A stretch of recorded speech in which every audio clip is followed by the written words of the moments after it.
Halo. Apa kabar? Kembali berjumpa kita di akhir pekan ini, hari Ahad. Dan kabar baiknya adalah bahwa besok itu para pedagang daging dan juga para pemotongan asosiasi pemotongan hewan menyatakan tidak jadi mogok jualan karena tuntutan mereka sudah dipenuhi, yakni jaminan ada fluktuasi harga. Kemudian ada juga janji dari Menteri Perdagangan. Ini saya kira janji yang kesekian kalinya bahwa nanti selama bulan Ramadan dan Lebaran itu dijamin tidak akan ada kelangkaan minyak goreng. Ini bisa bayangin kalau emak-emak mau menyiapkan buka puasa, dia harus berjam-jam antri gitu. Hanya untuk antri minyak goreng, puasanya bisa batal karena mereka pada ngamuk-ngamuk berebut minyak goreng. Iya, itu hal yang selalu berulang sebetulnya kalau kita lihat polanya. Setiap kali ada menteri baru, itu artinya ada pengaturan ulang kartel. Ya. Namanya para penyogok, para supplier segala macam itu, dan akibatnya kepentingan kartel di tingkat atas itu menyebabkan distribusi terganggu. Dan biasanya memang sementara karena nanti terjadi akomodasi. Oke, lu mau kasih berapa sih ke dia tuh? Bagian gue kurangin dikit deh, nggak apa-apa. Tapi gue dapat yang bagian sana ya. Jadi bagian yang sebetulnya melekat di dalam struktur ekonomi, struktur politik kita sebetulnya, itu yang menyebabkan mak-mak harus antri. Itu yang menyebabkan tukang daging harus cemas. Itu yang menyebabkan tukang tempe tiba-tiba merasa nggak ada harapan lagi tuh. Jadi kita tergantung sebetulnya pada aturan kartel atau pada nego di antara mereka tuh. Ini yang buruknya sebetulnya. Kita bisa baca dari awal termasuk ke kartel sawit yang masih dapat insentif dari negara, tapi kemudian memanfaatkan insentif itu untuk justru mengakumulasi, bukan untuk mendistribusi. Jadi sekali lagi, memang ya negara memang mesti jamin soal-soal semacam ini. Bukan setelah ribut-ribut baru menteri turun tangan kan. Kan kita mesti punya perencanaan. Jadi tukang daging mesti bikin proyeksi kapan dia mesti siapkan stoknya supaya modalnya balik. Ini kalau dia cemas, dia nggak tahu apa yang dia mesti harapkan. Jadi pemerintah sebetulnya menunggangi kecemasan konsumen sekaligus kecemasan rantai distribusi karena menunggu negosiasi di antara kartel. Jadi gampangnya begitu. Hal yang nggak terlihat memang, tapi kita tahu opsinya di belakang layarnya begitu yang terjadi. Setiap kali bahan-bahan pokok itu bergejolak, itu artinya ada tukar tambah baru di antara para monopolis atau para oligopolis barang-barang ini. Itu intinya begitu.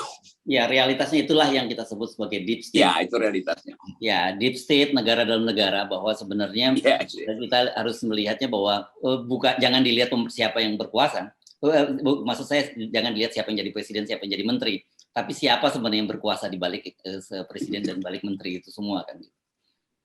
Ya itu istilah mesti kita selalu ucapkan bahwa ya deep state mungkin terlalu akademis. Kalau kita sebut mafia ini sebetulnya nggak pernah berhasil dipangkas oleh kebijakan tuh, karena mereka justru yang akan mengatur distribusi kekuasaan melalui menteri baru.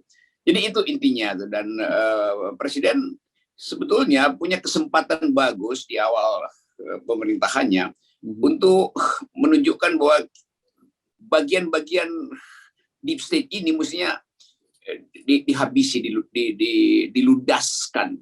Tapi faktanya justru mereka yang mengijon kekuasaan presiden dengan memberi dana kampanye terus. Jadi saling ikat aja antara deep state ini dengan head of the state, yaitu presiden.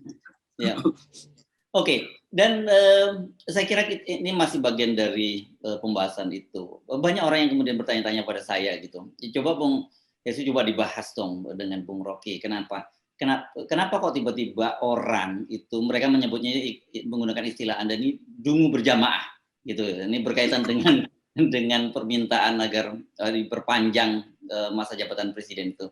Tapi saya amati ternyata tidak semuanya dungu lah ya, tidak semua berjamaah dungu, karena misalnya Muhammadiyah juga pagi-pagi sudah boleh menyatakan bahwa menolak langkah itu. Tapi tetap saja menunjukkan bahwa sekarang ini ya, yang di parlemen, di para pimpinan-pimpinan partai kan yang melakukan kur itu, dan saya mendengar itu mulai ada gerilya-gerilya di kalangan DPD, di kalangan DPR untuk menggolkan wacana ini.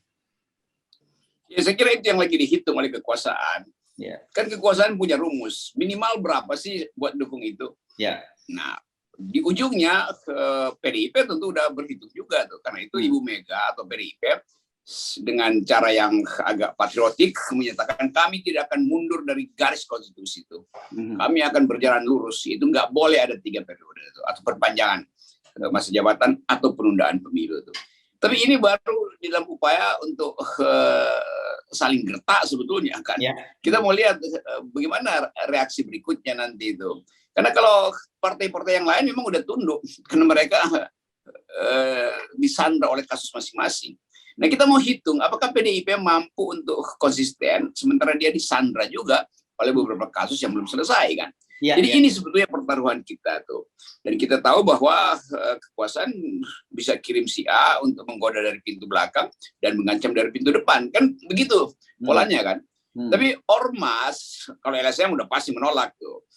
Dan bahkan ada yang buruh juga saya kira udah cukup firm untuk mengatakan kalau pada perpanjangan atau penundaan kami akan turun ke jalan tuh. Jadi kita mesti tagih gitu ucapan Said Iqbal. Kalau enggak kita akan kampanye negatif terhadap partai buruh kan. Jadi saya percaya ada konsistensi di beberapa kelompok. Muhammadiyah tentu kita percaya habis-habisan lah. PKS kita percaya karena dari awal PKS ambil posisi oposisi itu. Demokrat sudah menyatakan menolak perpanjangan itu karena nggak masuk akal segala macam itu. Jadi tinggal sebetulnya partai besar ini Ibu Mega tuh. Nah kalau itu juga gagal, itu artinya yang kecil-kecil juga akan diasuh dengan cara kriminal, atau dikriminalisasi. Nah terutamanya yang berat, yang akan mengakibatkan betul tadi kita mulai dengan ini bangsa mau kemana? Kalau hal yang udah dipastikan oleh konstitusi masih mau dinegosiasikan lagi melalui lembaga survei misalnya dengan menyewa pakar. Kelihatannya juga akan berlangsung wacana baru bahwa ya itu memang dimungkinkan karena ada kedaruratan. Oh iya memang, tetapi kedaruratan yang diciptakan untuk memperpanjang kekuasaan itu motifnya kan. Lalu disewalah seorang profesor dari Jawa Timur, lalu akademisi HTN dari Jawa Tengah segala macam tuh. Lalu dibanjiri lagi dengan diskursus seolah-olah bisa diterangkan secara akademis. Lalu datang lagi surveyor baru tuh. Padahal ini nggak perlu diterangkan secara akademis. Bahwa ini secara etis sudah nggak benar. Kan itu intinya. Itu yang menyebabkan ibu-ibu atau emak-emak atau para pengamat kritis menganggap bahwa memang ada kedunguan berjamaah. Dasarnya apa? Dasarnya adalah ketakutan untuk diadili atau diperas oleh kekuasaan, maka menyerah sebetulnya orang-orang kritis di DPR. Tapi di luar tetap ada penolakan. Itu saya kira. Jadi bagian optimismenya itu tetap ada di dalam masyarakat sipil yang berupaya untuk menegakkan dalil konstitusi. Nah, di situ kita bersama-sama dengan Ibu Megawati, Pak SBY, PKS. Saya kira baru itu. Dan itu mungkin masih kecil karena atau gampangnya begitu dia membesar, gerilya akan diperbesar oleh kekuasaan. Jadi seminggu depan pasti ada sinyal kasus A, kasus B, kekuasaan mancing lagi itu. Jadi itulah cara kita dibuat cemas oleh kekuasaan yang dulu. Ya, dan saya kira ini sebenarnya seperti sebuah adagium gitu ya. Ketika orang sudah berbohong, dia harus menutupi kebohongannya dengan kebohongan-kebohongan baru. Itu yang sekarang sebenarnya prosesnya yang terjadi ya. Iya, kan akhirnya kita menguji politik pada tingkat itu tuh. Keteladanan nggak bisa lagi. Karena kebohongan udah terlalu terbuka, maka mulai ancaman yang berlangsung kan. Jadi kalau kebohongannya mulai nggak bisa konsisten, maka kekuasaan akan pakai ancaman. Nah, sialnya mereka yang terancam juga nggak bisa menegakkan kejujuran kan, itu intinya kan. Jadi memang ada kontras moral, ada kontras etik, dan memang itu ujiannya. Jadi kita menunggu sebetulnya satu gerakan baru yang dengan sendirinya akan terjadi ketika kontras moral itu terlalu terlihat rekayasanya. Jadi ya udah kita tunggu bersama-sama aja, dan hasilnya pasti akan menimbulkan pendalaman refleksi kita tentang bangsa ini. Sangat mungkin mereka yang jujur kalah, lalu kita bikin refleksi, wah iya ini bangsa memang nggak patut untuk membanggakan diri itu. Tapi kemudian kita bikin refleksi ulang, bukan bangsa sebetulnya, tapi elit dari bangsa ini yang tidak bisa menuntun dan mengaktifkan nilai-nilai proklamasi. Ya, ya, ya. Nah, saya kira ini orang sampai pada satu situasi begitu, mereka menuntut penjelasan sebenarnya dan kemudian bertanya-tanya apa sebenarnya yang terjadi pada bangsa ini. Mengapa kemudian sekian ratus juta bangsa ini kok hanya dengan sekelompok kecil elit gitu dan mereka seperti bebek yang bisa digiring kemana-mana tanpa melakukan perlawanan. Ini akibat dari ditutupnya kompetisi kan. Kan Hmm. 20% itu menyebabkan hal semacam ini itu. Ya. Dengan kata lain, ketika portal itu dipasang, maka yang bisa lolos adalah mereka yang memang dari awal tidak punya standar moral kan. Lain kalau 0% itu dari awal kita aktifkan, maka kontrol akan terjadi. Secara sistem, value itu akan menghalangi arogansi, value akan menghalangi ambisi itu. Karena akan ada countervailing force. Nah sekarang karena nggak ada, maka ya dengan mudah Presiden menganggap kalian itu kan bebek-bebek doang. Gitu. Dan saya tahu kalian dikasih makan 3 kali sehari juga udah diem kan. Kan itu intinya kan. Karena memang ini bebek-bebek yang diloloskan melalui portal 20%. Begitu jadinya. Ya, ya. Tetapi kalau kita lihat anatominya, saya kira agak berbeda ya kasusnya dengan beberapa kali kemarin undang-undang yang lolos begitu saja di DPR dengan kasus yang kali ini, Bung Rogi. Ya. Anatominya sekarang mereka yang disandra oleh kasus berupaya untuk seolah-olah mau negosiasi itu. Tapi sekaligus mereka tunggu situasi politik kan.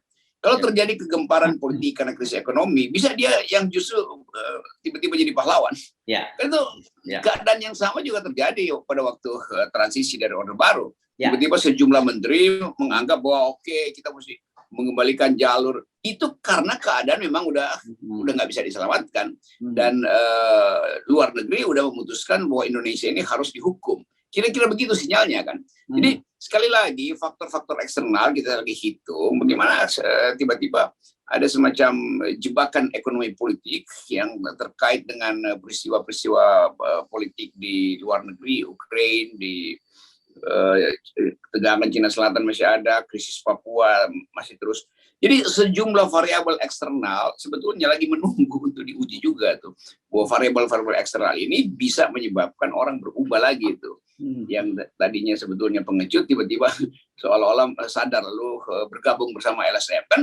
Banyak juga dulu tokoh-tokoh yang ada di dalam kekuasaan Orde Baru lalu tiba-tiba keluar dari Orde Baru dan seolah-olah jadi pahlawan. Sebetulnya etikanya sama juga, mereka berkhianat pada Presiden Soeharto kan. Itu juga gak jujur kan. Ya, kalau mau tenggelam ya tenggelam sama-sama. Ya kan Presiden Soeharto waktu itu seolah-olah ditinggalkan karena jumlah moralnya itu ada pada mereka yang keluar dari kabinet. Padahal sama itu bahkan lebih buruk sebetulnya orang yang tadinya diasuh di dalam piring yang sama tiba-tiba ingin pecahin piring itu hanya karena melihat ada piring baru di luar. Itu lebih koruptif, lebih dangkal etikanya. Ya. Dan hal yang sama juga sangat mungkin itu akan berulang lagi gitu sebetulnya, karena apa, ada game bahwa sejarah itu akan selalu berulang gitu ya. Ya itu polanya begitu dan kelihatannya itu akan terjadi tuh. Ya kami mendukung 3 periode Presiden Jokowi memang harus diberi kesempatan lagi. Nah tiba-tiba dia berbalik lagi nanti itu enggak ini ya begitulah mental itu dan kita uji sebetulnya kenapa itu begitu karena dari awal politik kita tidak diasuh oleh kurikulum etik. Jadi caleg-caleg eksekutif maupun yudikatif itu kan hanya dilihat bisa nyumbang apa pada partai, bisa ngerampok apa dari APBN. Tidak diuji apakah kalian pernah lulus kurikulum political ethics, pernah lulus kurikulum moral clarity, pernah paham tentang sejarah demokrasi politik. Nggak ada itu, karena semua itu ada outsource. Jadi itu bahayanya kalau kompetisi itu ditutup sekedar pada kalangan elit atau demi kalangan elit. Nah, sampai hari ini kan kita belum mendengar sikap langsung dari Pak Jokowi dan kelihatannya ini saya kira mungkin Pak Jokowi juga wait and see, lihat situasi atau masih belum clear itu deal di dalamnya. Tapi kita penting mengingatkan Pak Jokowi gitu bahwa Anda itu tidak sekuat Pak Harto gitu.